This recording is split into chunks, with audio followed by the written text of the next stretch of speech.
Hello friends, ఈరోజు ఈ వీడియోలో రీనీట్ 2026 క్వశ్చన్ పేపర్ని బేస్ చేసుకొని ఆంధ్ర అండ్ తెలంగాణ స్టేట్స్లో ఎంబీబీఎస్ కట్ ఆఫ్ ఎంతవరకు ఉండొచ్చు, అంటే ఎక్స్పెక్టెడ్ కట్ ఆఫ్ ఎంత, దీనికి సంబంధించి ఈరోజు కంప్లీట్ ఇన్ఫర్మేషన్ ప్రొవైడ్ చేయాలి అనుకుంటున్నాను.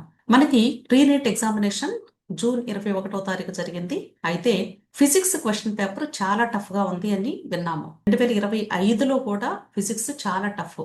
కాబట్టి ఫిజిక్స్ పేపర్ స్కోర్ చేయడం అనేది చాలా డిఫికల్టీ. అంటే బాగా చదివే స్టూడెంట్స్ అయితే తప్ప మిగిలిన వాళ్ళకైతే మాత్రం చాలా తక్కువ స్కోర్ వచ్చే అవకాశం ఉంది. అలాగే కెమిస్ట్రీ పేపర్ తీసుకున్నట్లయితే ఇది కూడా అంటే యావరేజ్గా చదివే స్టూడెంట్స్కి అయితే టఫ్గానే ఉంది. బాగా చదివే పిల్లలు అయితే మాత్రమే కెమిస్ట్రీని స్కోర్ చేయగలుగుతున్నారు. బయాలజీ మాత్రం ఈజీగా ఉంది, చాలా మంది కూడా హైయెస్ట్ స్కోర్స్ చేశారు. సో ఓవరాల్ గా 3 సబ్జెక్ట్స్ కలిపి చూసినట్లయితే 2025లో ఎలాగైతే మనకి కట్ ఆఫ్ ఉండిద్దో ఈ సంవత్సరం కూడా దగ్గరగా అదే కట్ ఆఫ్ ఉండే అవకాశాలు ఉన్నాయి. అయితే ఇప్పుడు మేము ఈరోజు ఈ వీడియోలో ప్రొవైడ్ చేసేటువంటి కట్ ఆఫ్ కేవలము మీకు ఒక అవగాహనగా మాత్రమే.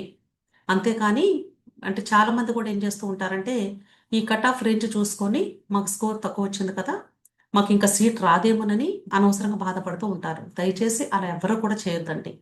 అంటే మిమ్మల్ని సాటిస్ఫై చేయడం కోసం మేము తక్కువ కట్ ఆఫ్ చూపించి మీకు సీట్ వస్తుంది అని చెప్పి మభ్యపెట్టామనుకోండి, అది కూడా డేంజరే. కాబట్టి అంటే ప్రస్తుతానికి ఇంతకు ముందు సంవత్సరాల్లో ఎలా వచ్చింది, ఈ సంవత్సరం ఎలా ఉండొచ్చు అనేది మాత్రమే గెస్ట్ చేస్తున్నాం అంతే. అంటే మా దగ్గర డేటా ఉంటుంది కాబట్టి కొంత వర్కౌట్ చేసి ఇచ్చేటువంటి కట్ ఆఫ్ మాత్రమే ఇది. అంతేకాదండి, ఇంకొక విషయం ఏంటంటే ఇప్పుడు మేము ఇచ్చేటువంటి కట్ ఆఫ్ని బేస్ చేసుకొని అంటే మాకు ఎలాగో సీట్ రాదు కదా, మేము కౌన్సిలింగ్లో పార్టిసిపేట్ చేయొద్దు అని భావించకుండా మీరు కౌన్సిలింగ్లో మాత్రం పార్టిసిపేట్ చేయకుండా ఉండొద్దు. ఖచ్చితంగా ప్రతి ఒక్క స్టూడెంట్ కూడా కౌన్సిలింగ్లో పార్టిసిపేట్ చేయండి. ఎందుకంటే every year NMC number of medical seats పెంచుతున్నారు, అలాగే కాలేజెస్ కూడా ఇంక్రీజ్ అవుతూ ఉన్నాయి. కాబట్టి అది ఫస్ట్ రౌండ్లో అవ్వచ్చు, లేదా సెకండ్ రౌండ్, థర్డ్ రౌండ్లో కూడా మీకు కాలేజెస్ పెరగవచ్చు, సీట్స్ పెరగవచ్చు. కాబట్టి దయచేసి మీ అందరినీ కూడా రిక్వెస్ట్ చేసేది ఏంటంటే ఎవరు కూడా ఇక్కడ ఇచ్చినటువంటి స్కోర్ని బేస్ చేసుకొని మేము మీరు ఇచ్చారండి స్కోరు, దాన్ని బేస్ చేసుకొని మేము రిజిస్ట్రేషన్స్ చేసుకోలేదు, కౌన్సిలింగ్లో పార్టిసిపేట్ చేయలేదు అని మాత్రం దయచేసి ఎవరు కూడా చెప్పొద్దు. అర్థమైంది కదా? ప్రతి ఒక్కరిని కూడా పార్టిసిపేట్ చేయమనే చెప్తాను నేను. ఓకే. అయితే ఈ కౌన్సిలింగ్ కూడా నాకు తెలిసి ఈ సంవత్సరం కొంచెం ఫాస్ట్గానే కండక్ట్ చేస్తారు. ఎందుకంటే ఆల్రెడీ మనకి ఎగ్జామినేషన్ క్యాన్సిల్ అయ్యి మరలా ఎగ్జామ్ కండక్ట్ చేశారు, కొంత డిలే నడిచింది. కాబట్టి ఖచ్చితంగా ఈ సంవత్సరం కౌన్సిలింగ్స్ కొంచెం ఫాస్ట్గానే పడతాయి. కాబట్టి దయచేసి మీలో ఎవరికైనా ఈ కౌన్సిలింగ్ గురించి అవగాహన కానీ లేకపోతే మీకు ఒకవేళ ఈ కౌన్సిలింగ్ మెంటర్షిప్ కావాలి అనుకున్నట్లయితే 6303235115కి పర్సనల్ మెసేజ్ పెట్టండి, నేనే మిమ్మల్ని కాంటాక్ట్ చేస్తాను. అంతేకాదు ఒకవేళ మీరు కౌన్సిలింగ్ చేసుకోవడం సొంతగా చేసుకోగలము, మాకు సిస్టమ్ వర్క్ అంతా తెలుసు, ప్రాసెస్ అంతా తెలుసు, కాకపోతే మాకు వచ్చే డౌట్స్ని మాత్రమే క్లారిఫై చేయండి చాలు అంటే కానీ టెలిగ్రామ్ గ్రూప్ ఉంది. టెలిగ్రామ్ గ్రూప్ లింక్ నేను వీడియో కింద డిస్క్రిప్షన్ ఇస్తున్నాను. టెలిగ్రామ్ గ్రూప్లో జాయిన్ అయినట్లయితే మీకు వచ్చిన ప్రతి ఒక్క డౌట్ని కూడా ఇన్స్టెంట్గా క్లారిఫై చేసుకునే అవకాశం లభిస్తుంది. ఒకవేళ మీరు కౌన్సిలింగ్ మెంటర్షిప్ లేదా సపోర్ట్ కానీ తీసుకోకపోతే మీకు ఎంత మంచి స్కోర్ వచ్చినా కూడా మీరు పొరపాటు చేసి అంటే మంచి కాలేజెస్ని కోల్పోయే ప్రమాదం ఉండొచ్చు, లేదా సీటే కోల్పోయే ప్రమాదం ఉండొచ్చు, లేదా పెనాల్టీస్లోకి వెళ్ళొచ్చు. ఇలాంటి డిఫికల్టీస్ చాలా ఉంటాయండి. సో ఆ కాంప్లెక్సిటీని తగ్గించుకోవాలి అంటే తప్పనిసరిగా మెంటర్షిప్ ప్రోగ్రామ్లో జాయిన్ అవ్వండి. ఓకే. ఇప్పుడు ఈ కట్ ఆఫ్ గురించి చూసినట్లయితే నేను ఇక్కడ ఏపీ స్టేట్కి అలాగే తెలంగాణ స్టేట్కి రెండింటికి కూడా ఇచ్చాను. ఏపీ స్టేట్లో మీ అందరికీ తెలుసు ఏయూ రీజన్ కాలేజెస్ ఉంటాయి, అలాగే ఎస్పీ రీజన్ కాలేజెస్ ఉంటాయి. అలాగే తెలంగాణ స్టేట్కి సంబంధించిన కట్ ఆఫ్ థర్డ్ లైన్లో ఇచ్చాను. ఇక్కడ ఓపెన్ కేటగిరీ స్టూడెంట్స్కి ఏయూలో 500 నుండి 520 వరకు ఉండొచ్చు అనుకుంటున్నాము. ఎందుకంటే ఎగ్జాక్ట్గా ఎవ్వరు కూడా చెప్పలేరండి. నేనే కాదు, ఈవెన్ యూనివర్సిటీ వాళ్ళు కానీ ఎన్టీఏ వాళ్ళు కానీ ఎవ్వరు కూడా ఈ రేంజ్ దగ్గర ఈ మార్క్ దగ్గర కట్ ఆఫ్ ఉంటుంది అని చెప్పడం అనేది అసాధ్యం. అలా చెప్పారు అంటే ఇది రాంగ్ ఇన్ఫర్మేషన్ గానే భావించండి. సుమారుగా ఎంతవరకు ఉండొచ్చు అనేది కేవలము రేంజ్ మాత్రమే ఇస్తాము. ఇది మీకు రిజల్ట్ వచ్చి ర్యాంక్స్ వచ్చిన తర్వాత అప్పుడు మరలా సీట్స్ ఇంక్రీజ్ అయిన తర్వాత కాలేజెస్ ఇంక్రీజ్ అయితే అప్పుడు స్టేటస్ అనేది మారొచ్చు. ఓపెన్ కేటగిరీకి 500 నుండి 520 వరకు ఉండొచ్చు. అలాగే ఎస్వి రీజన్లో 485 to 505, అంటే 485 నుండి 505 వరకు. అదే తెలంగాణ స్టేట్లో తీసుకున్నట్లయితే 430 నుండి 450 వరకు కట్ ఆఫ్ ఉండొచ్చు అని భావిస్తున్నాము. అలాగే రిమైనింగ్ కేటగిరీస్ అన్ని కూడా అండి మళ్ళీ చదవాల్సిన అవసరం లేదు అనుకుంటున్నాను. మీరు చక్కగా స్క్రీన్ షాట్ తీసుకోండి కావాలి అంటే. ఈడబ్ల్యూఎస్ మీరు అబ్జర్వ్ చేసి చూస్తే కంపారిటివ్లీ ఓపెన్ కంటే కూడా ఈడబ్ల్యూఎస్ కట్ ఆఫ్ ఎక్కువగా ఉంటుంది. రీజన్ ఏంటంటే ఓన్లీ గవర్నమెంట్ కాలేజెస్ లోనే ఈడబ్ల్యూఎస్ సీట్స్ ఇస్తారు, 10% సీట్స్. కాబట్టి ఈడబ్ల్యూఎస్ కేటగిరీలో కట్ ఆఫ్ అనేది ఎక్కువగా ఉంటుంది. అంత మాత్రాన కొంతమంది డౌట్ ఏంటంటే మేము ఈడబ్ల్యూఎస్ అనవసరంగా పెట్టుకున్నామండి, కట్ ఆఫ్ చాలా ఎక్కువ ఉంది కదా అని భావిస్తూ ఉంటారు. మీరు గుర్తుంచుకోండి, మీరు ఈడబ్ల్యూఎస్ పెట్టుకున్నా సరే ఒకవేళ ఈ కట్ ఆఫ్ లోపు మీకు సీట్ ఈడబ్ల్యూఎస్ కోటాలో రాకపోవచ్చు, కానీ ఇక్కడ నుండి ఓపెన్ కేటగిరీ మీకు 500 నుండి 520 వరకు కట్ ఆఫ్ ఇచ్చాం కదా, కాబట్టి ఈ రేంజ్ లో కూడా మీకు ఈడబ్ల్యూఎస్ వాళ్ళకి కూడా సీట్స్ వస్తాయి. అందుకని ఈడబ్ల్యూఎస్ అంటే మీనింగ్ ఏంటంటే ఓపెన్ ఈడబ్ల్యూఎస్ అంటారు. అంటే జనరల్ కేటగిరీలో ఎకనామికలీ వీకర్ సెక్షన్ స్టూడెంట్స్ అని అర్థం.